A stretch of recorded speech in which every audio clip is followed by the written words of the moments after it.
Hey, I'm Steve Kitts. And I'm Hank Hamblin. Hey, welcome to our episode of, actually the first episode of our Arcane Commandos podcast. Welcome aboard.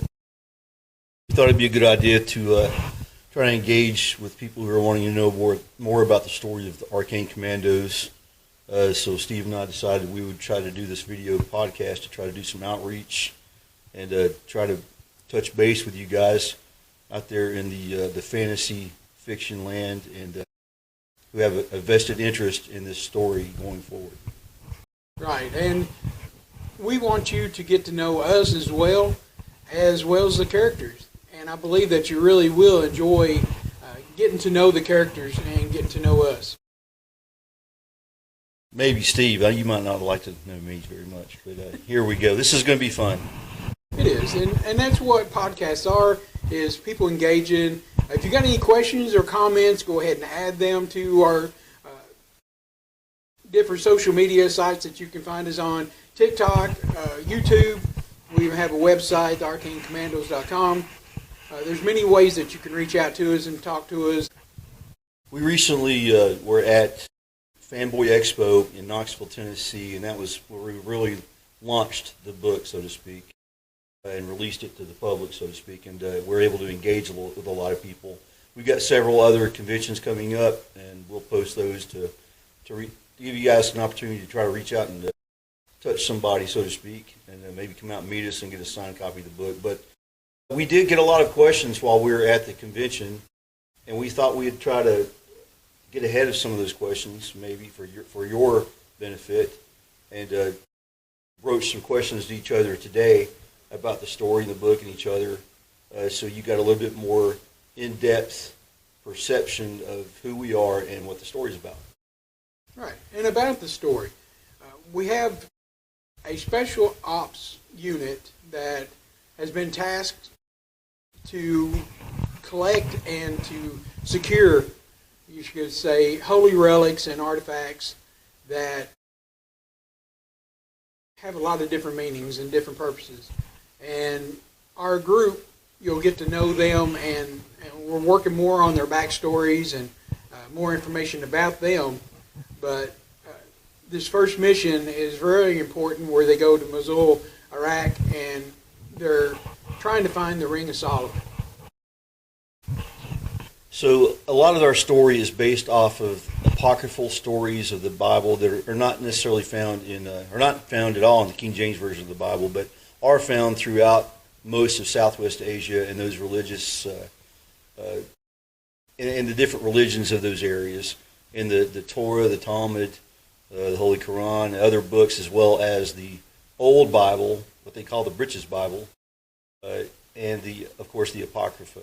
The signet rings are what we focused on in the Bible, and there are, I think, 6 signet rings in the Bible, even in the King James Version of the Bible, that were allowed. They had the power of the king, or whoever the person was that had the signet. And matter of fact, the signet ring is what cost John his head, because of the king's wife had an issue with John. If you're familiar with that story, but the signet rings in this story have been corrupted, and there is one ring, and I'm not talking about like the Tolkien story of the rings, one ring to rule them all, but there is a very significant ring in the Apocrypha, in the Testament of Solomon, king of Israel, where he was granted a ring by God that gave him the power over demons. So that ring is the primary focus in this book,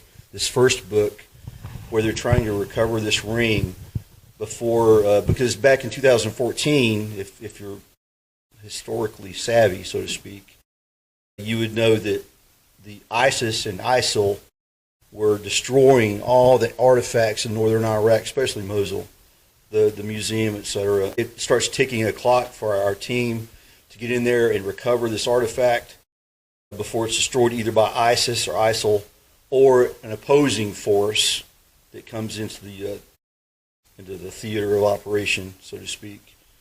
So our team has got a sense of urgency to try to hurry up and recover this thing. and that's when all hell breaks loose. Yeah, not only is it our team involved, but there's other teams involved, and there's the angels and demons portion that we touch on, because we all know that there still is and has been a battle in the heavens about control, about power, and all that. So that's some of our backline issues and things that's going on that will be addressed throughout we're planning on a 12-book series. So getting into this first book, you'll get a touch of it, and we'll feed more into it later on. We'll probably give a little bit of insight into the story as it's going to progress. You might get a few Easter eggs, so to speak. And I'll go ahead and give you one right now. So as you're reading this book, some things aren't going to be as evident in the first book as it will start to flesh out in later books. But our lead guy, who is Rafe Van Blackwood, this cat here, he is a Freemason. He is a Templar Knight, as well as a special operator in a USASOC, or U.S. Army Special Operations unit. And he has a trifecta bloodline, meaning he has a divine blood. Part of his bloodline is that of divinity. He has a demonic bloodline, and he has a human royal bloodline, which gives him some abilities with these artifacts that other people would not have. So Rafe becomes a very prominent figure in this story as it goes forward, and is able to. He's really going to be put in some ethical and moral dilemmas. But there's somebody on the team that's going to take care of him. So yeah, we don't want to give too much away, but we want you to know that this book is worth reading and getting into. And it's really a good read, easy read. You'll find yourself going chapter after chapter, not wanting to put it down. So I really think that's important. I agree. What was your favorite part about writing? What was your favorite aspect of writing the story, the first? I think building the characters was the greatest part. It was so fun because each person in the team brings something special to our group. Right. And being able to work on those. And I didn't, even though I was in the military, I retired 21 years in military plus, he's retired military too. So we have a military side to it, but he has more military experience about what weapons go with what and all the special forces stuff and what helicopters we need and all that. He really has that technical side of it down pat. And I had to incorporate that into my writing, and it was a lot of back and forth there, and I had to learn a lot. How to compose it and how to put it together. So that was... Right, I get it. So when Steve and I were writing this book, we went through 6.5 edits. And I was pretty hard on what these teams would carry, what these individuals would carry as far as weapon systems, what other assets would be out there to support this team in the field. So I was kind of like driving that home because I wanted it to be as realistic and believable as possible. So any of you guys who've been in the military, especially special operations side of the house, this stuff is going to look very and sound very familiar to you. And for people who have no understanding of that at all, you're going to get a little bit more of a deeper understanding and exposure to what is going on in the field of the Special Operations Unit. As Steve mentioned, he's got 20 years in the military.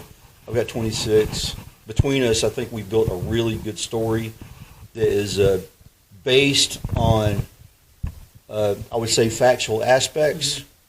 This story stays true to historical timelines, with our story kind of hand-railing along, like with this first book, what was going on in Mosul, Iraq in 2014. During 2003, during the invasion of Iraq, I was actually in Mosul and experienced a lot in that city, and some of those aspects are brought to light in this story. Right. We did try to incorporate some of that, which blew me away. I was exposed to so much in that town, so right. I think it's a really good read. It is. And also, we were adamant. We really wanted to bring our city and our state into the book as well. So we focused on setting our team up in Knoxville, Tennessee, and the place where their headquarters is called the Boneyard. Now, anybody that knows Knoxville and what happens there, you know about how the University of Tennessee has the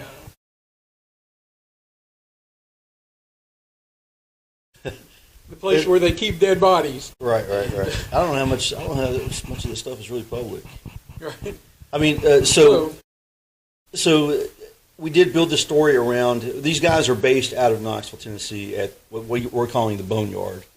A lot, for those of you who don't know, a lot of special operations teams actually go out and homestead, so to speak, in different locations of the United States and the world. So if you think special operations, you're thinking, well, everybody's at Fort Bragg or everybody's down in Tampa or somewhere like that. But that's just not the case a lot of times. These guys are actually in places where it's easy for them to deploy without alerting, people noticing, so to speak. So it's really easy for this team to go in civilian clothes and pack their stuff and go grab a flight out of a McGee Tyson and launch out to wherever they need to be in the world without getting sort of recognition or raising eyebrows, so to speak.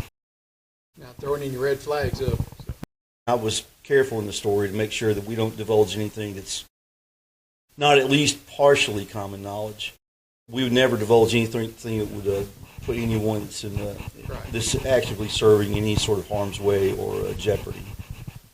So I just want to put that out there. I think we're at the point now where we're going ahead and talk about the three questions that we wanted to ask each other. And you touched on one of them that I wanted to talk about. It was about the military experience and how it affects the Arcane world that we both bring to the table. And we did touch on that. So I'll go ahead and move on to my next question. And now, I'm going to say that I really don't believe in luck. So looking back now, how did our meeting at the firehouse change your year and maybe change where we're both heading? So I've always had an affinity or an interest in esoteric or occult, say operations, but organizations like secret societies, etc. And I've always had, I've known these guys in the military during the course of my career that have done different things. And this one cat he was into magic, and he'd always put these glyphs up at a gate or what do you call them? It's a glyph, but it's a warden or a ward rather, right? To ward off evil, kind of thing. To protect, in his mind, he's protecting people. But when we ran into each other at the firehouse, we're talking about the substation, like where you get a sub sandwich, not a real firehouse. I'd always had in the back of my mind this story about a guy who is a military guy or a special operator who had this magical aspect on the side, who was trying to do some good and trying to protect his team and trying to affect the mission through his his other means. So when you approached me like, hey, you got a good story? You got a story? Or I was like, hey, actually, I do have a good story.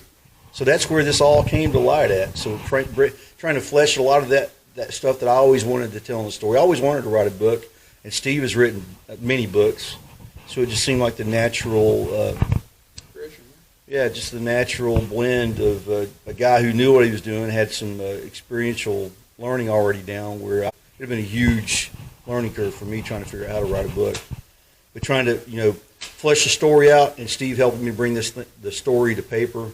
I'm not a big guy on luck either. I believe in setting conditions, but that just really worked out. Right. I think it worked out well for both of us because even though I continue to write different stories, this one sort of took the front and dominated a lot of my time and effort. Dominated. I like that. It did because I wanted to do it so right and have it so well put together, and not only to have something on paper, but have it down correctly and have the flow and the feel just right. Build the characters where you fall in love with them just like I fall in love with them. I love our characters, and I know they can really do a lot of good, and their heart's in the right place. Even though they might do something wrong here or there, overall, they're good. So. Hey, they're great people.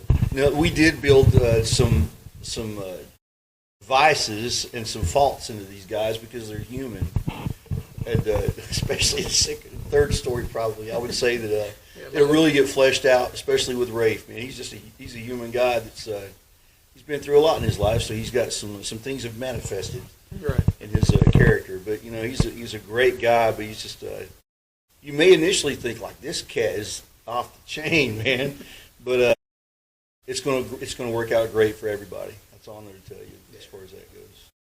What's your favorite character?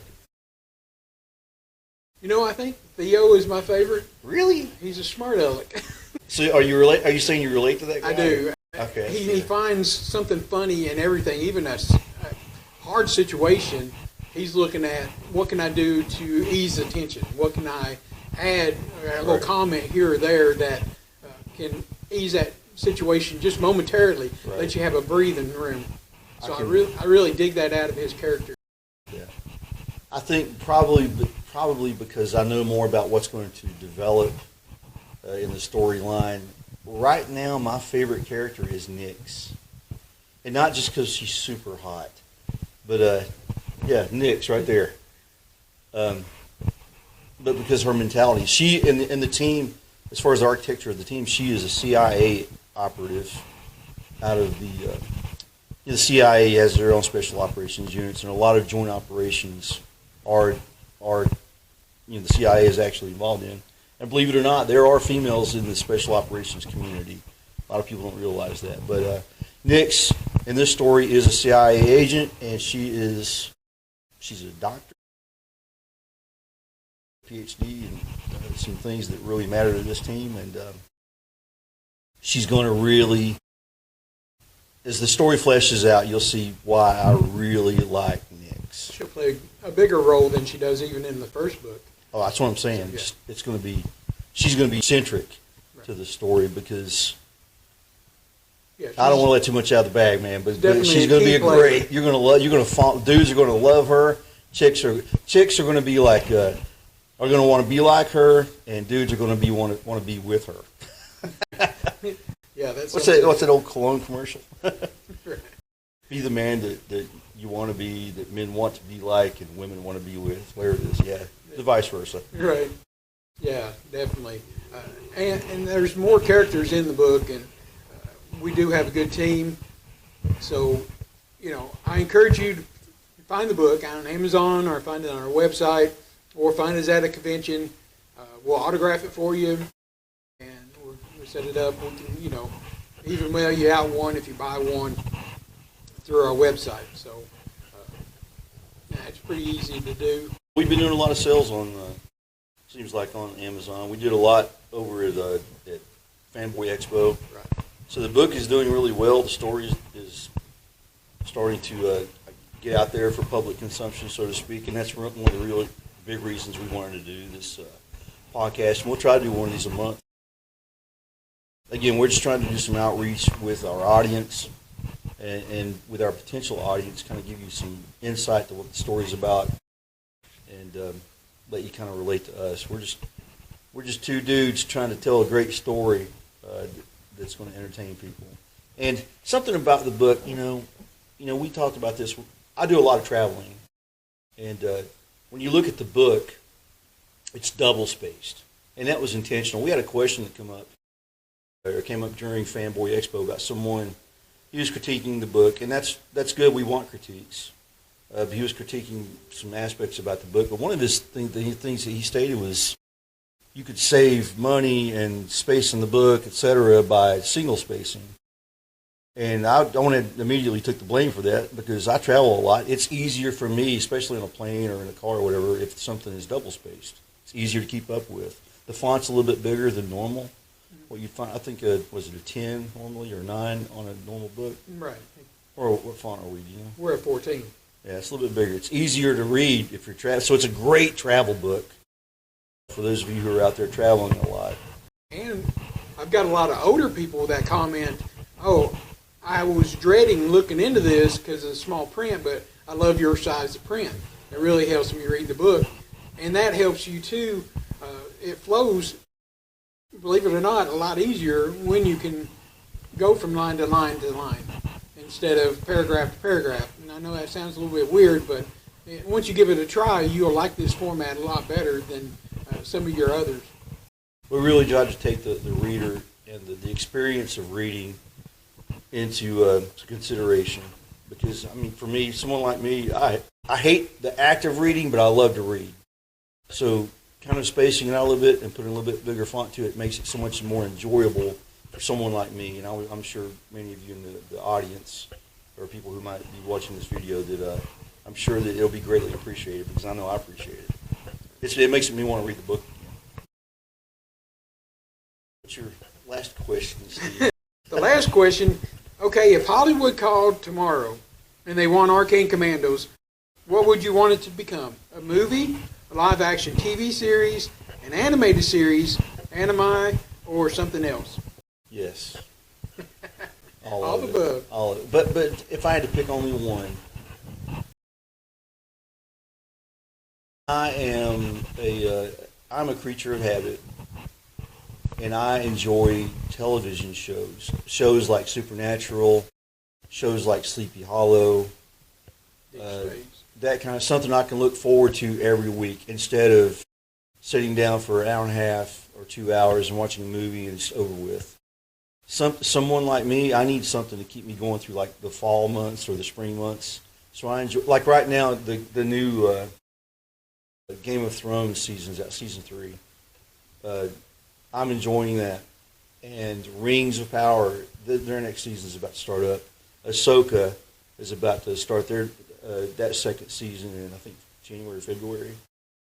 So I like stuff like, gives me something to look forward to, and it gives me something while in season, gives me something to enjoy weekly, and I sit down with, whoever I want to sit down with and enjoy it with. It gives me something to do. Right. So instead of just getting a 2-hour movie out of it or whatever, I'm getting probably about 13 or 14 hours out of a season or a seasonal show that stimulates my mind and makes me happy. It gives me a reason to sit down and recline and kick it back freestyle for a minute. Right. And I like the aspect of a TV show because you can pull it up at any time you have time to watch it. Instead of, movie theaters, you got to schedule a time to go to the theater, see it, and all that. But if you, like me and my wife will sit down and we'll pull up the shows a series that we're watching. We'll watch as much of it as we can, pause it, come back to it. So that helps me on TV shows. So that's my pick as well, if I could do that. I mean, hopefully, in all honesty, it eventually turns into something like that, because as this story progresses, I think that the story will gain enough of hopefully gain enough of a following that people will want a TV show, and that we can push this thing over into that venue, so to speak, so that people can get a different experience with these characters and just fall in love with them all over again. I mean, that happens with a lot of books. Look at what happened with J.K. Rowling. Look at what happened with Tolkien. Of course, Tolkien didn't live long enough to enjoy all of the fruit of his labor, but his children did. Harry Potter. Yeah, with J.K. Rowling, for sure. There's a lot, what's that guy's name that wrote Game of Thrones? He just wrote it as a book, and all of a sudden, and he actually put several novels out, and one of his other novels is getting some traction now, the Night of the Seven Kingdoms. Right. Great show. But those books were written years ago, and now it was just a novella. It was just a small little story that's grown and expanded into this story and the show. I would love to see that happen with this book. And ours definitely has that potential because of how deep it is. Absolutely. It's not just this one book, but there's so much more that we've talked about that we can't tell you about that is in the background, that is actively going on, even in our minds, that is going to be involved in some of the newer books that we're going to put out. but it's so deep and has so much potential, and that's what it should be.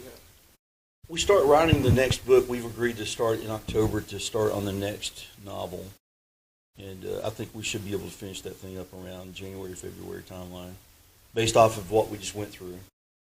And I'm excited. We've already got a lot of great ideas to build into this story, the second novel, and it's going to be. I think it's going to be an incredible, outrageous, amazing ride, because it's just knowing, kind of laying the groundwork with this first book. You kind of get an idea how this team is going to operate together and function together. I don't want to give too much of this first book away, but they have a serious challenge to overcome getting over into this second storyline. They're going to have to figure out pretty quick because it's getting ready to get out of control. Boys and girls, I'm here to tell you. But anything else you want to mention before we close this thing out? This has been good. It has, and I think that not only does our fans need it, but we needed this. Yeah, for sure.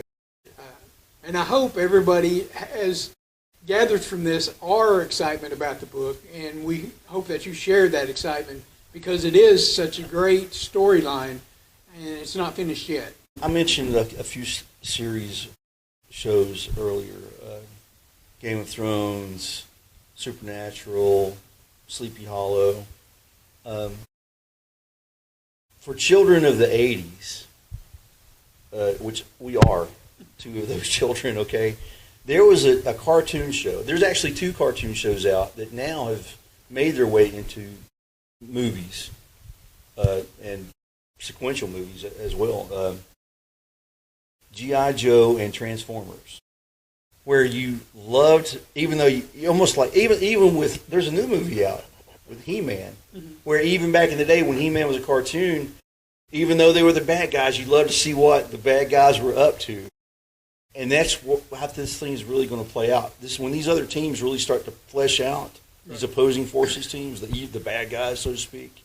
You're going to get a vested interest in, like, what are these cats up to? Yeah. Just like Cobra and G.I. Joe, just like the Decepticons and Transformers, and just like Skeletor and his crew. Because I was a big fan of Evil Lynn back when I was a kid, man. That chick was hot, boys and girls, I'm just saying. It still is. Hey, I'm just saying. But you know what I'm saying as far as like what's your take on that? Yeah, I agree. Well, we do know there's a yin and yang, good and bad and everything. But our characters, our evil team or a bad team, when you get to looking at them and getting in their head, they feel like they're in the right. And that's what I think makes them so powerful, that they feel like they're doing what's good, that they're the good team, and they're facing the evil team or the bad team.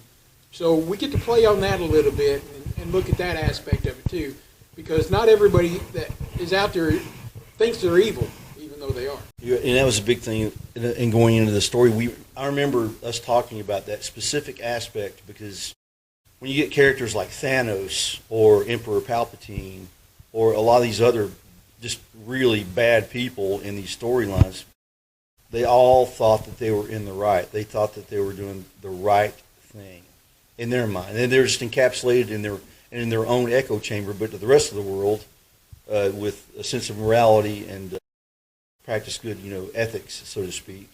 It is straight up evil. But it's when you get in these people's heads, we're going to try to flesh this out, how what their mindset is, because if you really think you're doing the right thing, but it's causing harm to other people, I guess that's when you get into the evil aspect. But when your motivation is completely different than another person or team, in this case, their motivation, especially when you get into a lot of the sub story, boys and girls, it's about to get bad. I'll say this. Gosh, I don't know if I want to say it or not, man. You heard it here first. There is a puppet master, so to speak, and a traitor behind the scenes that are really, it's going to break your heart. It's really going to just hurt you. but then it's just going to add more excitement for the story. But man, it's going to be rough. But what I'm saying as far as like these evil characters and these other genres and these other stories, Star Wars, it doesn't matter. I mean, look what happened to Anakin Skywalker into turning into Darth Vader, into returning as a Jedi, that last act of goodness that he did for his son. I mean, you get that kind of deep storyline and that pain that guy was suffering. When you get into the mindset, that's what I'm trying to talk about, is the mindset of someone who's doing evil.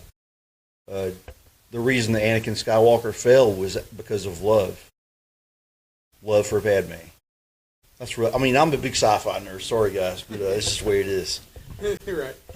But that's what I'm trying to convey as far as like the motivation why you would do something evil when you really don't even realize you would do something so terrible and evil that causes death and harm to other people that you don't even see it. There's my lecture for the day. That's a rough one to end on. Yeah, it is. But it's good for the story. It is good for the story, and I think that our audience will appreciate it because we're going to deliver it to you properly. We're not going to rush it, and we're not going to just throw it in there and let you deal with it. We're going to work it along where it fits.